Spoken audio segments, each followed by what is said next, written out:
Esta es tu vida, sé protagonista. Dirige tu futuro en el mejor lugar. En la UBAC, detona tu potencial. En la UBAC, sé libre para avanzar.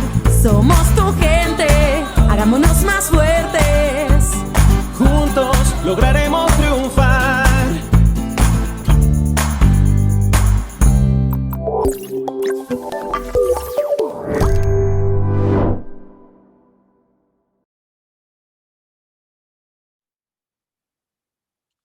Hola, ¿cómo están? Muy buenos días. Me da mucho gusto saludarles y darles la más cordial bienvenida a este primer ciclo de conferencias denominado Speakers UBAC, un proyecto que inició en el 2013 en la Facultad de Comunicación y que hoy lo hemos ampliado a nivel institucional para todas nuestras unidades académicas, incluyendo también el Quiroga College en Chicago, en los Estados Unidos. Así que, bienvenidos. Hoy iniciamos con un invitado muy especial, el doctor Alejandro García Macías. Voy a permitir leer algunos datos de su trayectoria para que lo puedan conocer un poco más. Él es doctor en Sociología por la Universidad Autónoma de Barcelona. Es titulado con distinciones cum laude y doctor Euripius. Maestro en Sociología Industrial y del Trabajo, también con mención.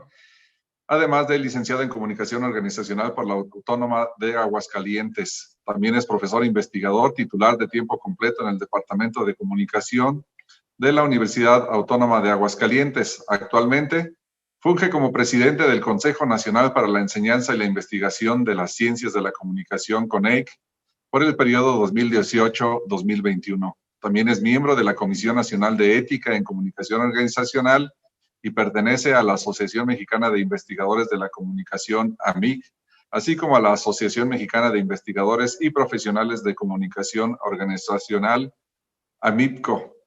También ha realizado estancias de investigación en la Universidad Toulouse, en Francia, y por la Universidad Constance, en Alemania, además de la Universidad Autónoma de Barcelona.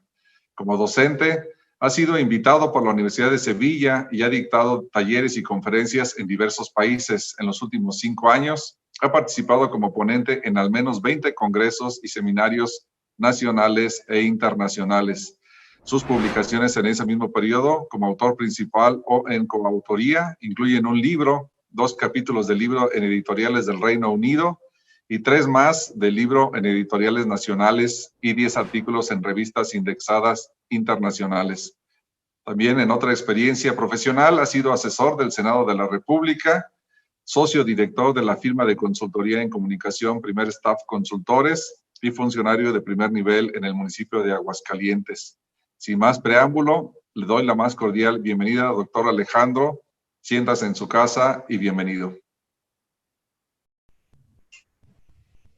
Muchas gracias, muy estimado maestro Paco, y un saludo muy afectuoso a toda la comunidad de la UBAC, una universidad con la que hemos tenido desde hace años una muy buena relación. Estoy muy contento, la verdad, de poder iniciar pues con este nuevo ciclo de Speakers UBAC para que reflexionemos juntos sobre un tema que es como importante por el momento en el que vivimos, pero también muy importante porque es la oportunidad para que aprendamos juntos nuevas cosas a partir de los tiempos que nos han tocado vivir. Si les parece, voy a compartir una pequeña presentación que nos permita ir, pues, o me permita a mí, pues, ir llevando a cabo esta conversación. Hemos titulado la misma como El aprendizaje digital en la nueva era para alumnos y docentes. Falta que nos pongamos de acuerdo qué entendemos por una nueva era y hasta dónde esta es posible o ya ha empezado o está por empezar. Vamos a empezar por la prehistoria. Y cuando digo la prehistoria no me refiero al Calmecac, cuya imagen está presente aquí, el modelo muy clásico de la enseñanza en la época precolombina, sino quizá la propia prehistoria de la educación en México, que es a la que yo pertenezco. Yo me formé por ahí en los años 70 y Esto lo platico porque parece ser que hay muchas similitudes en la educación o el modelo educativo nacional de entonces, que por supuesto ha tenido transformaciones importantes, pero hay cosas que se mantienen. Por ejemplo, se mantiene que continuamos siendo un país de muchos contrastes, ¿no? Un país donde hay escuelas que a la fecha pues todavía no cuentan con servicios elementales como el agua potable, como la electricidad o como el internet, por ejemplo. Es evidente que continúa existiendo una brecha muy marcada que implica profundas desigualdades sociales. Esto, por supuesto, se hace manifiesto y patente en una muy alta cantidad de niños y de niñas, de jóvenes, que no tienen el mismo acceso o el mismo nivel de acceso a determinadas ventajas de la educación. Una de ellas, por ejemplo, es, por supuesto, el Internet, pero otra es a contar con los mecanismos de aprendizaje, con actividades complementarias que permitan tener una formación muy sólida. El modelo aquel, digamos, el del México postrevolucionario, implicaba, por ejemplo, escuelas separadas para niños y para niñas en todos los niveles, inclusive y por supuesto en la escuela pública. Pero lo curioso es el modelo educativo que estaba muy centrado en actividades de memorización. Había que memorizar el poema, las reglas ortográficas, las tablas de multiplicar, y por lo tanto los exámenes y las evaluaciones pues consistían en ver hasta qué punto el chico era capaz de memorizar cosas, con lo cual, por supuesto, diferentes tipos de inteligencias quedaban supeditadas a esta inteligencia memorística. Era un modelo muy centrado en el profesor como figura no solamente de autoridad, sino también el que sabía o la profesora que conocía y a la cual era pues prácticamente imposible rebatir, argumentar otro tipo de cosas con ellos. Se esperaba también que la familia fuera un aspecto importante y central porque era allí donde había la posibilidad de tener acceso a otras cosas. Lo cuento desde mi propia experiencia, que tuve el gusto y, bueno, la suerte o no suerte de estudiar en escuelas primarias, pues un poquito marginadas por cosa del trabajo de mi padre, una escuela de estas con muchas carencias.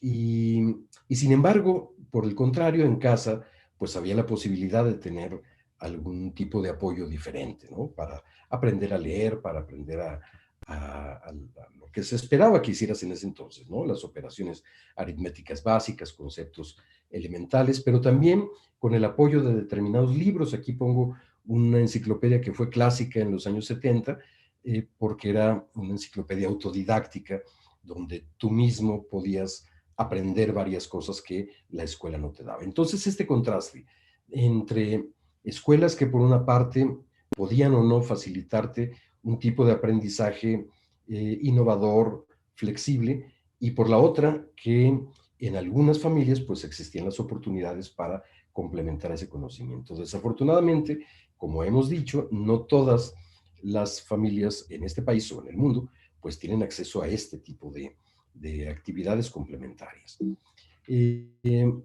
Después, un poquito después, o bueno, antes de los años 70, por supuesto, ya se había puesto de moda la educación a distancia. Desde finales del siglo XIX, algunas universidades en Reino Unido y después Francia, Estados Unidos, pues comienzan a tener una oferta de cursos a distancia que funcionaban básicamente por correspondencia. Tú te inscribías en uno de estos cursos mandando uno de los cupones como los que aparecen allí en la publicidad, y a vuelta de correo recibías una serie de materiales que tú podías utilizar, rellenabas, contestabas los cuestionarios y de cierta forma pues estabas aprendiendo. Los devolvías y entonces a vuelta de correo el profesor o el cuerpo de profesores te daba las correcciones de los mismos. Esto suena como algo que estamos haciendo hoy, ¿no? Por supuesto, había cursos ahí muy curiosos, como este de Charles Atlas, que era para ponerte fuerte, para entrenar tu cuerpo. Había otros de dibujo. Y aquí me llama la atención algo. Hay una frase de Tomás Alva Edison, decía, la instrucción por correspondencia es la más económica y es la mejor. Estas eran cuestiones que ya en los años 50, 70 en México tuvieron mucho éxito y que fueron una alternativa de formación. ¿Por qué lo digo esto? Porque parece ser que estamos en este contexto nuevo tomando viejas recetas para nuevos problemas y que particularmente si no hay un cambio de modelo, da lo mismo si la entrega de los materiales es por correo postal o por correo electrónico o a través de una plataforma digital. Lo que debe evolucionar es el modelo y la forma en la que entendemos la educación a distancia. En México tenemos una experiencia muy amplia en este tipo de cosas. Ahora dicen, pues los niños están en el programa Aprende en Casa, transmitido por televisión, una clase, por supuesto que después es orientada, en este caso, por los padres y por una serie de profesores que aparecen allí, pero desde los años 60, finales de los 60, surge en México el modelo de telesecundarias, que continúa siendo un modelo muy importante, con más de 1 millón de estudiantes. La mitad de los planteles de secundarias en el país funcionan en el esquema de telesecundario, una clase breve y después una discusión con el profesor que se encarga pues prácticamente de todas las materias y de todos los grupos. Es un modelo que ha funcionado particularmente porque nuestro país tiene una composición geográfica que implica que zonas remotas pues a veces no pueda accederse a la educación, digamos, presencial como en muchas partes ocurre. A fines de los años 70 y principios de los 80 es cuando empezamos apenas a tener el advenimiento de lo digital en una escala, digamos, casera y con aplicaciones un tanto educativas. A la derecha tenemos en 1977 el Atari 2600, un juego de video, la primera consola que se populariza a nivel casero, digamos, doméstico. Y del otro lado, en el 81 surge la primera computadora personal propiamente dicha que se vende de manera masiva. Esta gran computadora IBM tenía nada menos y nada más que una memoria como de 128 kilobytes, o si acaso 512, y un maravilloso disco duro de 5 megabytes que ahora no sirven ni para tener 2 fotografías de alta resolución. Pero era lo que había en los años 80 y fue la primera forma en que los estudiantes tuvimos de aproximarnos a lo digital. No quiero contarles cómo eran las conexiones al incipiente Internet después o las primeras formas de investigar cosas en Internet, porque eso nos llevaría mucho tiempo. Como una segunda parte, pues, una vez que reflexionamos sobre cómo eran las cosas, no hace mucho, quizá, pues cuando estaban haciendo la generación inmediatamente posterior a la que yo pertenezco, es importante ver cuáles son las tendencias que se esperaban para el 2020 y los años que venían antes de que apareciese pues esta pandemia que a todos nos tiene encerrados. Primero, hay una serie de tendencias sociales, unas que tienen que ver, por ejemplo, con el bienestar y la salud mental de los estudiantes universitarios. Es evidente que la carga de trabajo, el ritmo de vida, la manera en la que están organizados los planes de estudio y los currículums, evidentemente son desgastantes para todo el mundo. Profesores y estudiantes estamos siendo sometidos a niveles de estrés, de agotamiento, de fatiga que hace tiempo no se tenían con tal intensidad. Y por supuesto, no es solamente al interior de las universidades, sino que el propio ritmo de vida moderna pues nos lleva a este tipo de situaciones. Las universidades pues deben estar muy preocupadas por esto y ahí hay un campo de acción importante. La segunda son los cambios demográficos que implican, desde los más básicos, por ejemplo, una inversión de la pirámide poblacional, lo que hace que si antes teníamos muchas personas jóvenes en la base de la pirámide y unas cuantas personas o muchas menos en lo alto, personas de mayor edad, ahora esto se está invirtiendo. Y por lo tanto, quizá dentro de unos años, todos estos jardines de niños o kinders que tenemos deban reconvertirse pues a escuelas de tipo primaria o secundaria, porque la tasa de natalidad ha venido decreciendo en forma importante desde los años 60 y 70. Esto también significa un reto pues para la educación superior. La otra son la necesidad de ir pensando cada vez con mayor ocupación al respecto sobre las prácticas equitativas y justas, no solamente en la selección, en la incorporación de estudiantes de distintas categorías sociales, pues, o de, vamos, universidades en los que las diferencias no sean notables, más plurales, más incluyentes, y por supuesto en las que pues se considere que la inclusión social no debe ser objeto de ninguna especie de segregación por cuestiones de raza, de género o de cualquier otro tipo de situaciones. Están también las tendencias tecnológicas, que estas son importantes y que volveremos a ellas, como por ejemplo la inteligencia artificial y sus implicaciones en la tecnología. Evidentemente hay universidades que están poco a poco haciendo uso de la inteligencia artificial o de las máquinas que aprenden para ponerlas al servicio de los procesos de enseñanza y aprendizaje, o también de algunos procesos que los acompañan. Por ejemplo, están estas universidades que tienen un sistema de asesoría o acompañamiento a estudiantes sobre dudas particulares en sus procesos de inscripción, de carga de materias, etcétera, que utilizan bots automáticos que van aprendiendo conforme los alumnos van haciendo preguntas. Una especie de Siri o de Alexa que orienta los procesos de dudas de los estudiantes en universidades. Y estas son las menores. Hay también, pues, programas educativos que van incorporando la tecnología de la realidad virtual o de la realidad aumentada para mejorar la experiencia de aprendizaje de los estudiantes.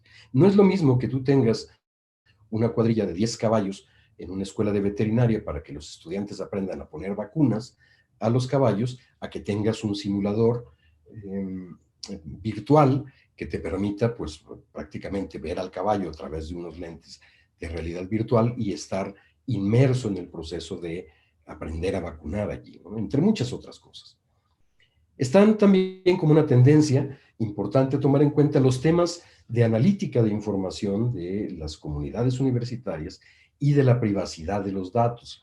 No solo aquellos datos personales como el nombre, la dirección, etcétera, sino particularmente aquellos que van haciendo referencia a los procesos académicos de los estudiantes en el sentido de la retroalimentación con tutores, las calificaciones, etcétera. Estas tendencias más de carácter macro, que son las económicas, pues también deben preocuparnos en el corto plazo y deben preocuparnos desde ya. Por ejemplo, los costos de la educación superior que están incrementándose, siendo que la mejora en los ingresos de la población no está avanzando al mismo ritmo. La desigualdad sí que está avanzando, pero la educación superior continúa quizás sin encontrar los mecanismos para ser más accesible en términos de costos para muchos estudiantes. Paralelamente, el trabajo o los procesos de trabajo están cambiando de manera vertiginosa, también por la incorporación de nuevas tecnologías y de nuevos procesos de trabajo, lo cual requiere de nuevas habilidades de las personas que trabajamos. Pensemos en la propia educación superior, como vamos a ver, los profesores necesitamos aprender nuevas habilidades para lidiar con estas cosas que nos estamos enfrentando actualmente. Y por lo tanto, la educación superior está obligada a tener las antenas encendidas para ser muy receptiva a cómo está evolucionando el mundo del trabajo y por lo tanto ofrecer las mejores alternativas para que la educación vaya en consonancia con las necesidades reales. El cambio climático, que por supuesto es una preocupación global, pues reta a las instituciones a buscar maneras más sustentables de enseñar y de aprender. que sean más receptivas, por supuesto, hacia los recursos naturales y su cuidado hacia el ahorro de energía, la generación de energías alternativas, etcétera. Hay también cambios en la educación superior que son o deben ser motivo de preocupación.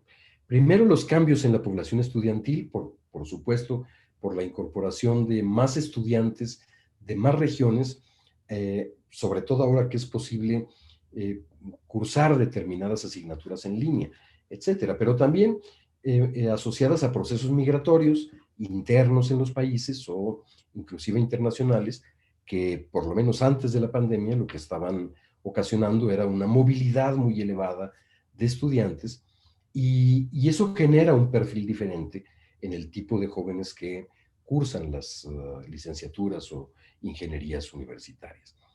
También el hecho de pensar en rutas alternativas de la educación, porque parece ser que los currículum poco flexibles que de alguna forma encasillaban a los estudiantes a seguir un programa académico particular sin la posibilidad de ser modificados o de tener microsalidas o especialidades intermedias que permitieran, por ejemplo, una incorporación más rápida al mercado de trabajo o quizá la realización de actividades de hacer cosas que te permitan pues, generar ingresos desde un momento temprano en la formación.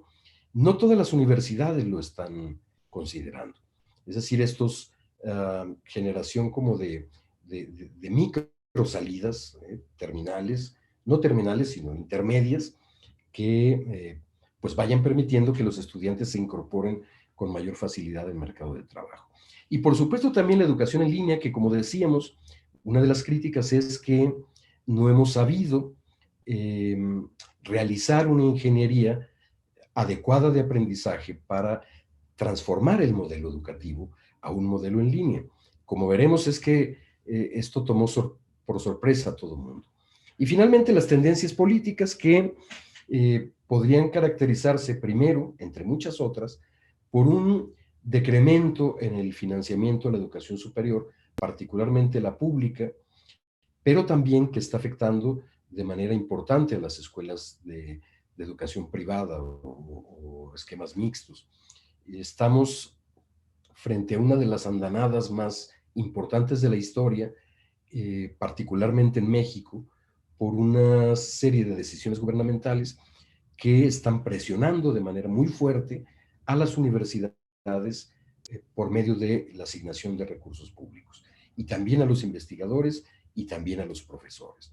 Hay, desde mi punto de vista, un desprecio profundo a la educación superior en México y a la educación en general, porque seguimos siendo uno de los países de la OCDE con el más bajo nivel de inversión pública en educación, con una cantidad pues prácticamente ridícula del Producto Interno Bruto. Pero por otra parte, hay que cuestionarse el valor de la educación superior y hasta qué punto sigue siendo un título universitario, unas credenciales universitarias, una moneda de cambio de capital cultural todavía valiosa, o hasta qué punto hay otras habilidades u otros grados que pueden ser también igual o más de valiosos. Y finalmente, bueno, la polarización política, que es de esperarse, y particularmente en América Latina, aunque también en otros países, lo estamos viendo con singular énfasis. Y pues, bueno, todo esto se articula entre cambios económicos, tecnológicos, para perfilar la nueva era a la que nos enfrentamos. Una nueva era en la que tenemos muchas cosas. Por ejemplo, tecnologías emergentes o prácticas educativas emergentes, como estas de aprendizaje adaptativo, que implicarían la pregunta de cómo hacer que el aprendizaje de los estudiantes sea significativo, personalizado, útil para cada estudiante en particular, pero de modo que las universidades establezcan criterios y fórmulas y que se organicen y se implementen nuevos mecanismos para que, al ser el aprendizaje, no obstante, en línea y masivo, sea también personalizado y útil para cada estudiante. Aplicaciones educativas de inteligencia artificial cada vez menos caras, cada vez más al alcance de todos, pero parece ser que las universidades no habían decidido hacer esta apuesta por ir incorporando mecanismos pues ya de forma más arriesgada, ¿no? Salvo experiencias notables como esto de los profesores virtuales y etcétera. Otras, pues todavía estamos utilizando los materiales clásicos, la presentación de PowerPoint como esta para utilizarla en un escenario de enseñanza virtual. La analítica para el desempeño y el éxito estudiantil, cómo llegar más rápido y mejor a retroalimentar a los estudiantes, estar atentos a sus necesidades de aprendizaje, cuando la figura del tutor en estos momentos, o del guía académico, pues está detrás de una pantalla. Es importante también elevar el diseño instruccional a través de una ingeniería de aprendizaje que reúna a expertos en pedagogía, con expertos en tecnología, con expertos de otra serie de disciplinas como provenientes del campo del trabajo, para que pues se diseñen las mejores posibilidades de aprendizaje para muy diferentes perfiles y tipos de estudiantes. No hay personas iguales en el mundo, ni intereses similares en el mundo, y por ahí debemos pensar. Importante también los recursos educativos abiertos. Esta es una tendencia no solamente digamos, de software, apostar por el software abierto con licencias pues gratuitas, sino también por los materiales de clase, por la literatura que se revisa en ella, por programas o ejercicios de estudio y de repaso que sean verdaderamente abiertos, porque es verdad que también, pues en estos tiempos, una inversión en los libros tradicionales, o ya sea presentados en papel o a través de lo virtual, pues implica también un gasto adicional que ahora los estudiantes están haciendo de manera doble o triple, porque pues hay que estar pagando datos de internet que antes no tenías o que utilizabas para fines de otra naturaleza, invirtiendo en computadoras para que la familia pueda utilizarlas en diferentes momentos, y hay varios hermanos en casa, etc. Y también, por supuesto, las tecnologías de realidad extendida. Esto, como decíamos, parece ser no solamente una tendencia, sino una necesidad inmediata. Aunque hay que decir una cosa, la tecnología por sí misma no transforma nada. Es la escuela, la pedagogía, lo que es verdaderamente transformativo. La tecnología debe ser pues un apoyo, una forma diferente de hacer las cosas, pero por supuesto es en el diseño instruccional y en el ejercicio cotidiano de la enseñanza y del aprendizaje donde las cosas van a transformarse. ¿Qué nos enseñó la pandemia? Bueno, llegó el experto en transformaciones digitales, ¿no? Y si no experto, pues la persona que nos hizo transitar en unas cuantas semanas lo que se tenía previsto en diversas instituciones para ocurrir en 5 años o en 10 años.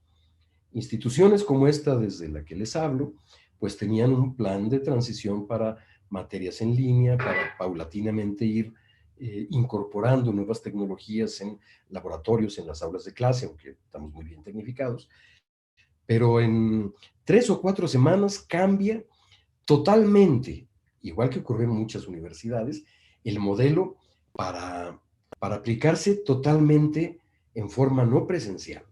Y todo esto fue por causa del bichito este que ha causado tanto desorden en el mundo. Y como dice Zygmunt Bauman, el problema es pues que no vamos a deshacernos de la realidad. Hay que saber cómo vamos a utilizarla y cómo vamos a adaptarnos a estos nuevos escenarios, ¿no? ¿Qué fue lo que se vuelve visible de inmediato? Bueno, primero, que los sistemas educativos nacionales no estaban prevenidos, como nadie estábamos prevenidos, ni los sistemas de salud, ni nadie, pero se había considerado que esto de transitar hacia el aprendizaje digital pues iba a venir viniendo y acercándose ahí poco a poquito, no era tan urgente, a pesar de esfuerzos importantes que se habían estado haciendo, esfuerzos que también evidenciaban las profundas desigualdades sociales que existen en el país. Conocemos el caso de una institución que le llegaron computadoras y le llegó el programa EduMedia y tal, pero el único problema pues es que el pueblito donde estaba ubicada esa institución escolar ni siquiera tenía luz eléctrica. Es decir, manejar un sistema educativo como el nuestro, que tenía una ineficacia acumulada de décadas, de la noche a la mañana hubo que intentar una transformación que, a pesar de que teníamos las bases de una televisión educativa, de producción de contenidos culturales en diferentes medios de comunicación, no fue suficiente porque no estábamos ni siquiera preparados para estar al 10%. Y uno pensaría que es que, bueno, tomar las clases en línea no es nada complicado ni nada del otro mundo, porque quizá la mayoría de ustedes y yo lo habíamos experimentado en algún momento, pero sí que hay regiones donde el promedio de acceso a Internet es sumamente bajo, por debajo del 20%, en poblaciones muy marginadas geográficamente y económicamente, como ocurre en otros países de América Latina, pero además no se trata solo de tener el acceso a Internet, sino que tenemos unas tasas elevadísimas de no alfabetización digital. Es decir, personas que, uno, o no saben utilizar las tecnologías de la comunicación y la información, o no las utilizan de forma adecuada. Pues esto nos tomó y nos obligó a hacer las cosas de manera diferente. Hay que pensar que esto cambió muchas cosas para siempre, que el sueño de una nueva normalidad o de volver a la normalidad es eso, un sueño, y que entonces tendremos que adaptar muchas cosas para vivir de forma diferente, sí, a lo que vivimos hoy, pero también diferente a lo que vivíamos en la era prepandemia, ¿no? Es importante señalar que es necesario una reestructura urgente del sistema educativo nacional. No podemos seguir tomando medicinas viejas para enfermedades nuevas, como decíamos hace tiempo. Necesitamos repensar las cosas. Y esto no solo pasa por la responsabilidad de profesores y estudiantes, que sí la hay, o de las universidades en particular, que también la hay, sino que debe ser objeto de una política nacional decidida, innovadora y dispuesta a invertir los recursos que sea necesario para hacerlo.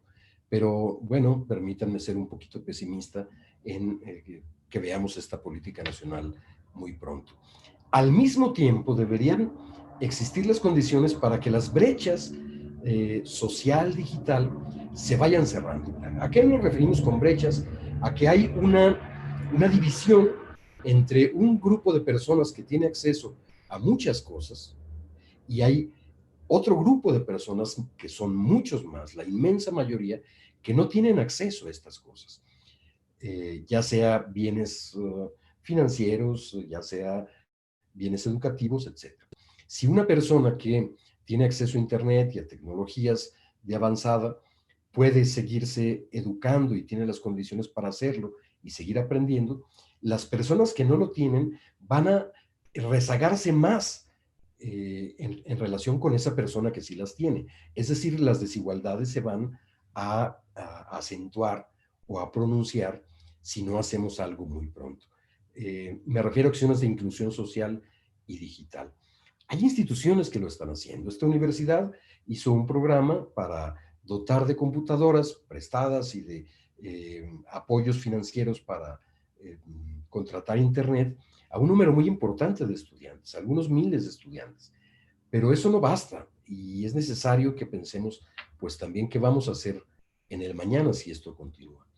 Acciones masivas de alfabetización mediática y digital, pero además, y ahí sí podemos empezar nosotros como jóvenes o los no tan jóvenes también, un cambio de paradigma y de actitud personal. Es decir, volver a los básicos, pero adaptados a la nueva era. Un cambio de paradigmas que pase por los profesores, por los estudiantes en el plano personal, que ascienda a la responsabilidad institucional, pero también que ascienda al plano macro, es decir, al Estado, a las instituciones del Estado y a las políticas que éste genera. Que allí no vamos a ahondar mucho porque es tema de otra conversación y es, digo, uno de los temas que se ve mucho más complicados ahora mismo. Volver a los básicos quiere decir que recordemos lo que es aprender a aprender.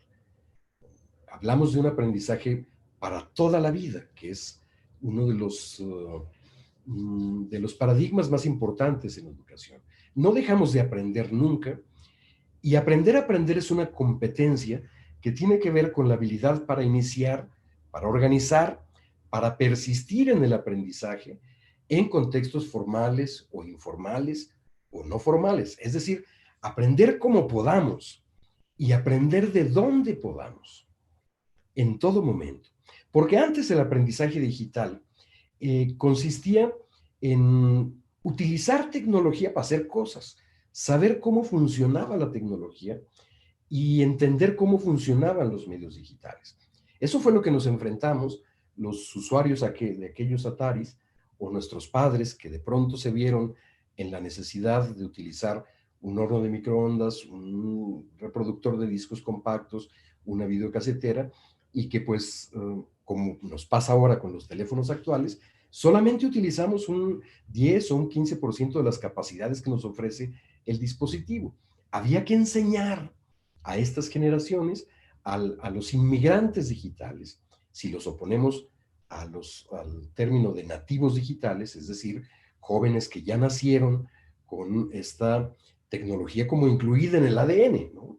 Es muy natural que nosotros veamos como jóvenes o mis estudiantes, ustedes, pues un teléfono y que aquí tengamos un montón de cosas, pero no pensamos que la computadora que llevó al hombre a la luna, que ocupaba la nave espacial, no tenía ni siquiera el 5% de la capacidad que tiene un teléfono de los que utilizamos actualmente, o una de las computadoras que tenemos en el escritorio.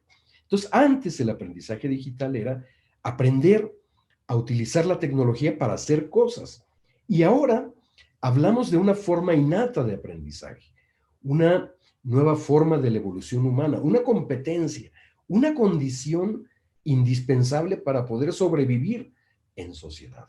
Es decir, aprender gracias a los contenidos digitales a los que podemos tener acceso. Es pues un proceso en constante transformación. Y parecen cosas sencillas, pero nos preguntábamos hace unos días, algunos colegas y yo, ¿cuántos profesores teníamos de verdad esta capacidad para trabajar con cosas como las que están en la pantalla? Conocimiento sobre navegación web, sistemas informáticos que se utilizan en forma habitual, utilizar aplicaciones móviles, buscar información de forma adecuada, no restringidos al Google o a cualquier buscador, gestionar diferentes medios de comunicación, redes sociales, crear contenidos multimedia, profesores que en la vida habían entrado a una plataforma como Teams o como Zoom y de pronto tuvieron que hacerlo. O por otra parte, estudiantes que es exactamente lo mismo y que utilizan el teléfono celular, pues sí, para compartir memes y para mandar fotografías y todo, pero no para buscar información, para almacenarla, para utilizarla de forma adecuada en sus clases. Entonces, el aprendizaje digital como un mecanismo es una nueva forma de aprender, una nueva forma que no consiste en solo aprender qué es lo digital, sino aprender a través de lo digital. Y por lo tanto, la alfabetización digital para las nuevas generaciones de profesores, pues implica que las instituciones se preocupen porque sus profesores sepan localizar, evaluar, compartir información, que conozcan las herramientas necesarias, pero que cuenten con los dispositivos necesarios para hacerlo, que estén familiarizados con el trabajo en la nube, con las redes sociales, con la publicación de contenidos, con la seguridad informática, etcétera. No es sencillo porque, ya decíamos, esto tomó por sorpresa a todo mundo. Y hay una generación de profesores, de la mía para arriba, que decían, bueno, es que quizá ya ni sea tan necesario hacerlo. Me quedan 10 o 12 años de trabajo antes de tener una jubilación, que quién sabe si ahora las cosas de la jubilación funcionen, pero, pero entonces ya bastaba con utilizar una pantalla, un cañón, poner un PowerPoint, leer la presentación. Eso no es aprendizaje digital, eso es en el viejo esquema o el viejo modelo de utilizar lo digital. Porque, bueno, si estás en las redes sociales o en los medios sociales y no estás aprendiendo y no estás riéndote, no estás disfrutando, no sientes inspiración, no estás haciendo redes, pues algo estamos haciendo mal. Estamos utilizando solamente el carácter lúdico de las plataformas de redes sociales, es decir, entretenernos, pero sin obtener todo el provecho que podemos sacarle a esa biblioteca de Babel que tenemos en el bolsillo, ¿no? En el teléfono, prácticamente todo el mundo. A mí me gustaría que viéramos 7 tendencias que hay que tener en cuenta, ¿no? Primero, que el aprendizaje cada vez más se da en espacios diferenciados, ¿no? Quizá en el plano informal. Por ejemplo, lo que aprendemos a través de los medios sociales o de la cultura del hipervínculo o de las nuevas búsquedas en Internet o de los diferentes recursos que los profesores utilizan o no profesores para enseñar. Es decir, podemos aprender de muchas fuentes que no necesariamente están en la universidad. Y aunque estén en la universidad, quizá no sean plenamente formales. Segundo, lo que decíamos, el lifelong learning o el aprendizaje vitalicio, ¿no? Tercero, el aprendizaje autodirigido. Y el estudiante de ahora tiene que ser capaz de saber en dónde se ubica su disciplina, cuáles son los componentes de la misma, con qué se interrelaciona, porque, bueno, la especialización propia de la nueva era implica que los hombres tipo renacentista o las mujeres tipo renacentista que sabían de todo, como Leonardo da Vinci, de ingeniería, de tal, muy cultos, pues prácticamente están dejando el lugar a personas muy especializadas en una sola cosa. Entonces, debemos ser capaces de saber cómo lo que estamos aprendiendo y haciendo se engarza con otras cosas.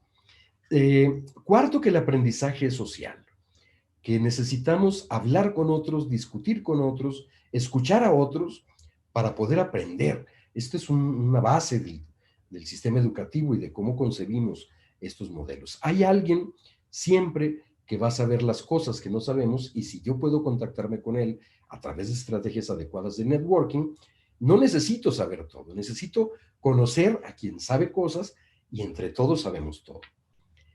Y luego la deslocalización. Seguir considerando las aulas de clase como el recinto sagrado donde se imparte clase es algo que está pasando a la historia. Aunque tengamos aulas y vayamos allí con cierta frecuencia, el aprendizaje es o se da o se puede dar en cualquier lugar y en cualquier momento. Ya lo estamos viendo ahora. Quizá algunos de ustedes estén viendo esta charla, este video en su habitación, otros vayan en su coche, otros lo estén oyendo de alguna forma. No hay aprendizaje en el mismo lugar. Este es un concepto que tenemos que ver con mucho cuidado y también las universidades. La automatización, que decíamos, no es solamente para procesos sencillos como el registro escolar o la carga de materias o los cobros de colegiaturas, sino también para los procesos de aprendizaje, ¿no? Y un punto importante es este asunto de la liberación de la acreditación, o más bien pensar en cómo flexibilizamos la obtención del grado escolar. Ya hay, por supuesto, desde hace muchos años, universidades que experimentan con una currícula flexible que te permite elegir tus materias, tus horarios, tener, inclusive elegir el profesor con el que quieres llevar una materia o no, pero ahora, en la nueva era, pues yo soy más dueño de decidir a qué hora puedo conectarme, revisar un contenido, no es necesario que el profesor esté presencialmente en la clase en todo momento, etcétera. Aunque hay que decir que habemos todavía muchos profesores que, pues, dependiendo del tipo de asignatura, estamos presentes ahí a la hora de la asignatura cuando pues los estudiantes pueden estar haciendo muchas otras cosas. Y profesores que luego dicen, bueno, todos deben tener su cámara encendida para yo asegurarme de que ustedes están allí, me están escuchando. Y la pregunta ahora es, ¿para qué quieres saber si te están escuchando o no? Si el modelo antiguo implicaba el estudiante sentado enfrente de ti, escuchándote atentamente, como si tú eres el que tienes la neta del planeta. Y la neta puede estar en Google, puede estar en otro video, o puede estar en una actividad que está haciendo el chavo, sin la necesidad de estar totalmente poniéndote la atención. Bueno, no tenemos mucho tiempo para discutir estas cosas, pero por supuesto que son un cambio importante de paradigma. En el plano institucional, la digitalización tiene que ser una prioridad. Ya se está viendo que las universidades están invirtiendo cada vez más recursos en tecnología, pero también deben tener el apoyo de una política pública decidida, de centros de investigación que no dejen de recibir recursos para que paulatinamente se vayan incorporando estas tecnologías tan útiles. Orientar los currículos hacia la incorporación de las más avanzadas tecnologías para aprender mejor dentro y fuera del aula. Y luego lo que decíamos, ajustar las estrategias metodológicas de los docentes, lo que implica que nosotros también hagamos un uso inteligente de las nuevas tecnologías y seamos digitalmente competentes. El asunto es que estamos como dos generaciones en encuentro en este momento, en el mismo sitio con herramientas que unos dominan más que otros. Actualización de los planes de estudio o renovación periódica de las metodologías de enseñanza-aprendizaje. Ahora, universidades que están discutiendo regresos a clases en forma híbrida, porque evidentemente hay materias que no se pueden cursar si no es con el apoyo práctico del uso de alguna tecnología, laboratorios de medicina, de biología, laboratorios de comunicación, de diseño, etcétera, que necesitas pues estar allí para hacer las cosas, porque tampoco vas a tener en tu casa todos los mecanismos necesarios para hacerlo. Dotar de recursos adecuados a los agentes implicados, es decir, estudiantes y profesores, y combinar lo presencial con lo digital. ¿Para qué quieres ir a una clase donde tu asignatura es totalmente teórica y funciona todavía en algunas carreras, no sé, filosofía, derecho, etcétera, que pues es todavía muy centrado en la discusión de argumentos del profesor, pero que pues da igual si lo tomas en línea o lo tomas de forma presencial? Bueno, no da igual, por supuesto, pero es más fácil que con determinadas materias prácticas. Y pues recursos educativos innovadores que se adapten al aprendizaje. Porque miren, hay cosas aquí que, ¿no? El aprendizaje móvil o el M-Learning, el aprendizaje ubicuo o el U-Learning, que necesitamos ya considerar como una práctica cotidiana. Alguien puede estar viendo, decíamos, esta charla en su teléfono celular, en una cafetería o en un parque, y está aprendiendo, ¿no? La hibridación, esta mezcla importante entre estar y no estar, los entornos virtuales que no son ni tan complicados de hacer. Sí, evidentemente requieren una inversión elevada, pero inversión que en el corto plazo es muy redituable que las universidades realicen. La experiencia del cliente, es decir, poner atención a lo que los chavos y lo que los no tan chavos están aprendiendo y lo que no. Y entonces monitorear de manera adecuada a través de mecanismos de comunicación interpersonal directa lo que está ocurriendo.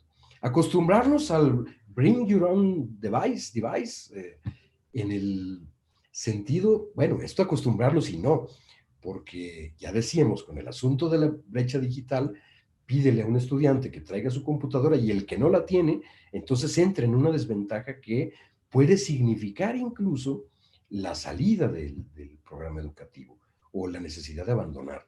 Ahora hemos visto casos donde, pues, considerando que la Constitución garantiza o debe garantizar el acceso de todo mundo a una educación laica y gratuita, pues hay niños que a través del apoyo de diversas organizaciones están amparándose y el gobierno está obligado pues a proporcionarle los medios. Si la clase va a ser por televisión, pues hay que darle una televisión o resolver la situación de modo que se cumple el objetivo de aprendizaje. Los Los famosos MOOCs, ¿no? Quizá cada vez tengamos que acostumbrarnos más a uno de estos cursos donde miles de personas toman el curso a la vez, pero un grupo pequeño de profesores o con el apoyo de tecnología de la información, pues están retroalimentando a los estudiantes. Y entonces nos recordaría mucho las antiguas cátedras donde el profesor sabio y anciano que baja de su torre de cristal y viene con los estudiantes y habla enfrente de 500 y da una lección magistral, y después los asistentes de investigación del señor doctor y todos los colaboradores son los responsables de revisar los trabajos y todo. Es decir, no es como una experiencia medieval, pero quizá nos la recuerde también, ¿no? Y sin embargo es mucho más rápida, ¿no? Las experiencias de plataformas como Coursera, donde participan muchas universidades mexicanas, pues son una forma diferente de aprender, que no se parece mucho a la educación tradicional. El Internet de las cosas y estos dispositivos que al vestirlos, al portarlos, pues te permiten tener acceso a un tipo de información rápido y de forma eficiente.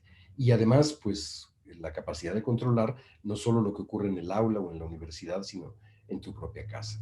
La cultura del hacer, ¿no?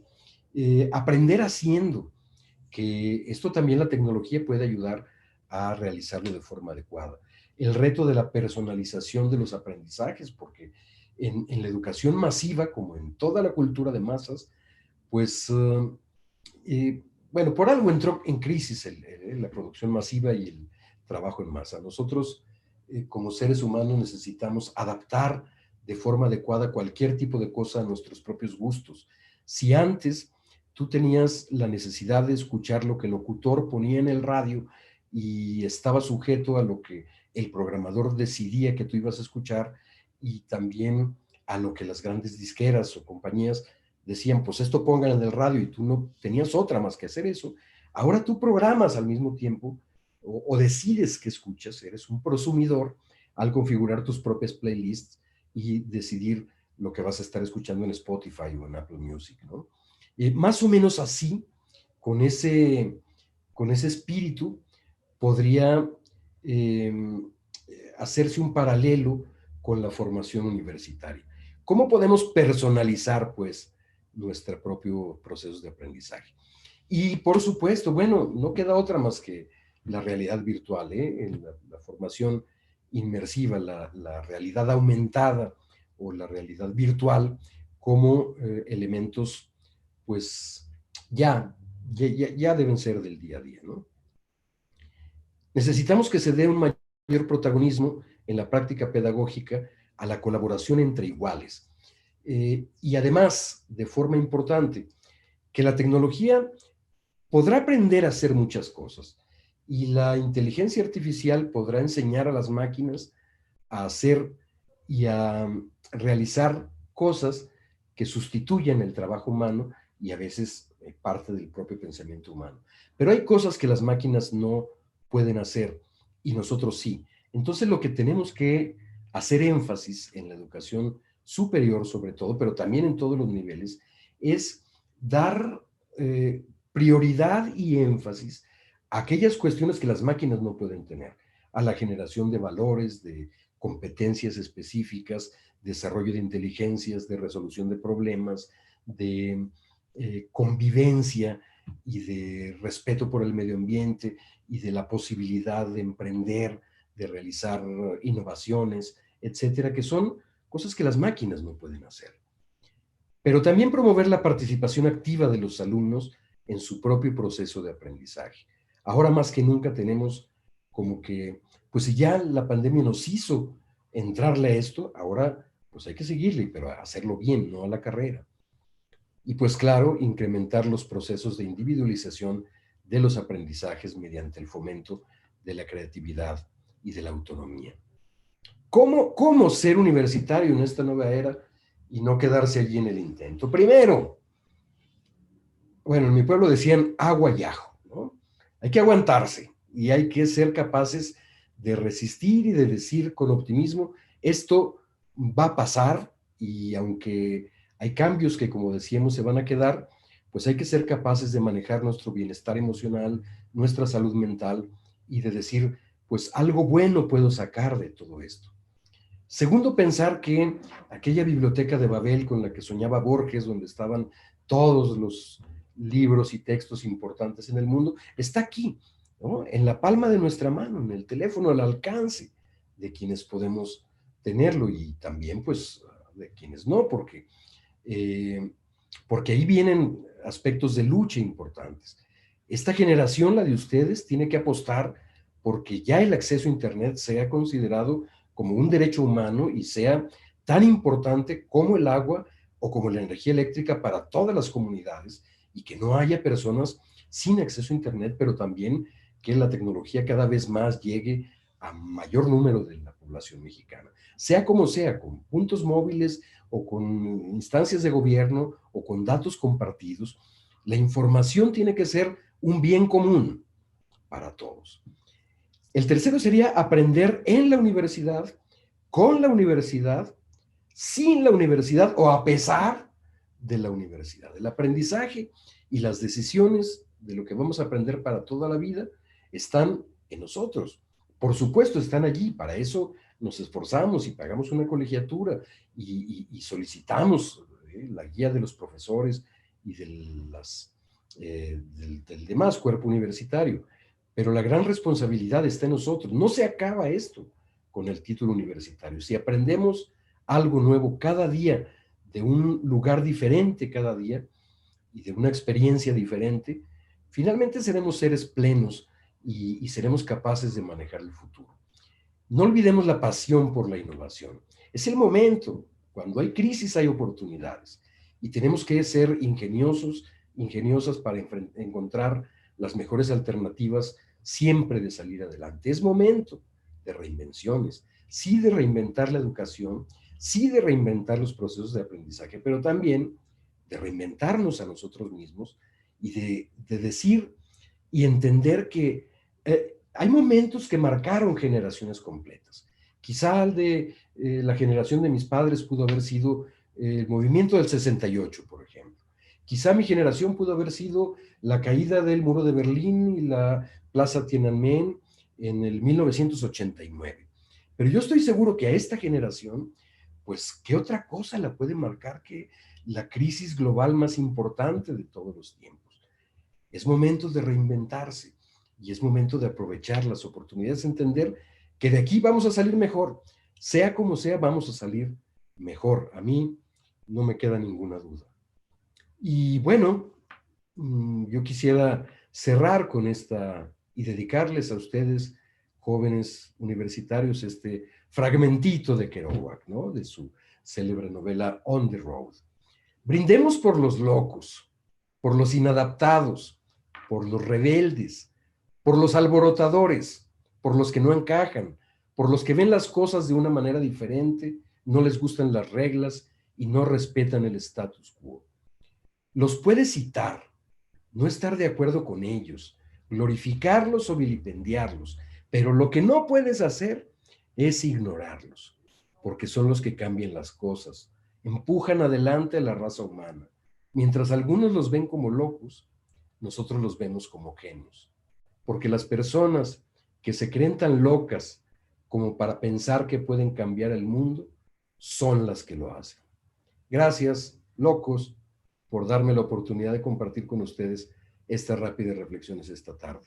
Eso es todo, amigos. Estoy muy a sus órdenes en mi correo o en este momento o por cualquier forma. Yo espero que todo, como es lo que todos esperamos, les salga bien después de esto en la nueva era y en toda su vida. Les abrazo desde acá. Muchísimas gracias, doctor Alejandro, por esta oportunidad de escucharte, de escuchar tus conocimientos y sobre todo de hacernos reflexionar en torno a esta situación que nos ha tocado vivir a todos como humanidad. Quizá solo a manera de última reflexión de cierre, ¿qué nos podrías decir en algo que vemos no solo en las redes sociales, sino en las aulas, que se ha vuelto común? Tú ya nos diste varios panoramas, varias ideas, y tanto para el docente como para el alumno. pero nos estamos encontrando con una situación que ha sido una constante. Por un lado, el alumno que se siente frustrado porque le aburren las clases. Y por otro, el docente que tiene miedo de usar esas herramientas digitales, que también termina a veces por frustrarse porque no capta la atención de los alumnos. Son dos situaciones muy comunes.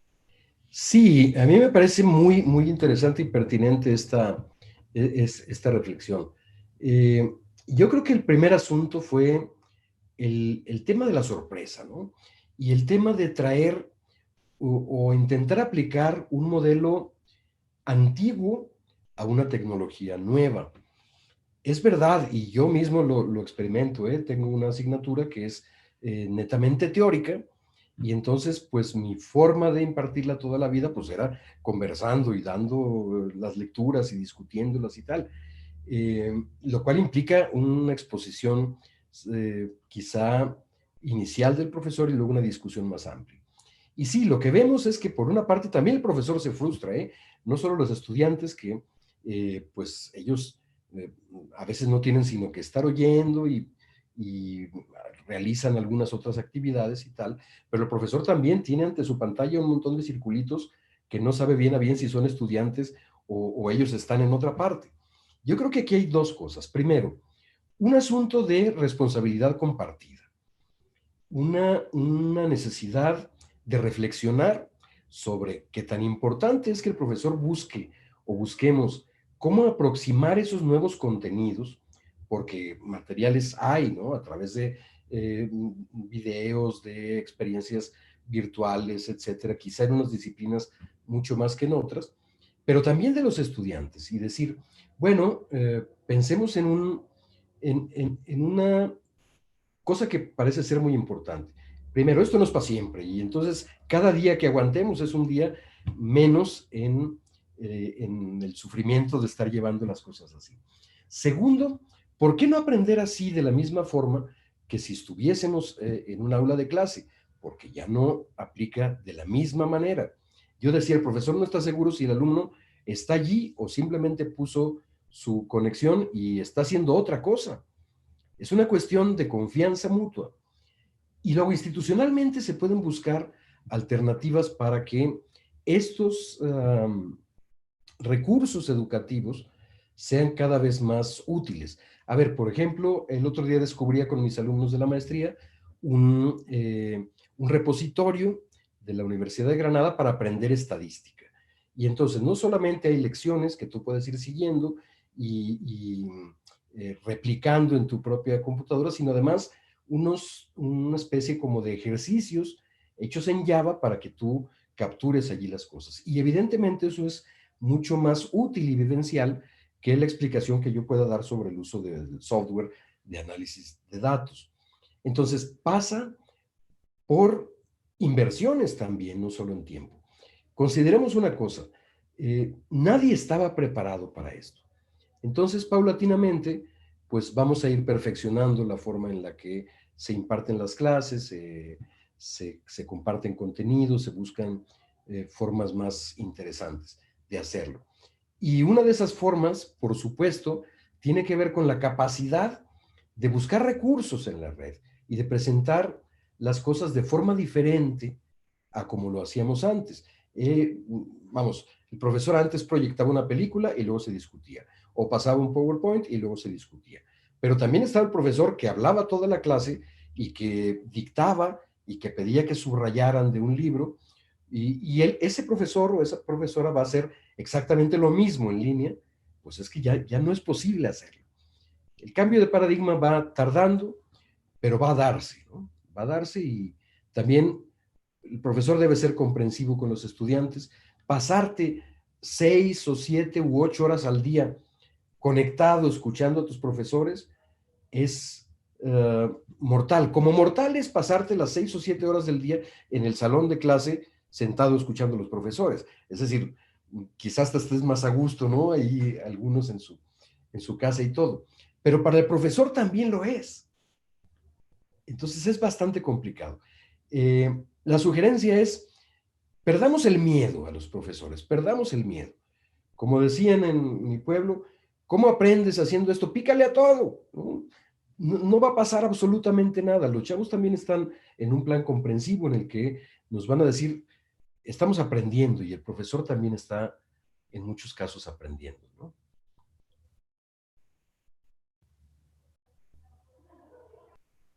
Solamente quiero, a nombre de la universidad, hacer entrega de este reconocimiento que será de manera digital, que dice así: la Universidad Vasco de Quiroga otorga la presente constancia al doctor Alejandro García Macías, presidente del CONEIC, por su charla El aprendizaje digital en la nueva era para alumnos y docentes dentro del ciclo Speakers UBAC. Morelia, Michoacán, a 12 de octubre de 2020. Educere in Veritate, licenciado Raúl Martínez Rubio, rector general. Te haremos llegar también este reconocimiento de manera digital. Pues muchas gracias, encantado, y un saludo para todos. Esperemos y confiemos en que esto termine pronto y la nueva era sea muy generosa para todos. Gracias. Muchísimas gracias. Gracias, doctor. Y bueno, a todos nuestros receptores, a toda la gente que sigue esa transmisión, los invitamos para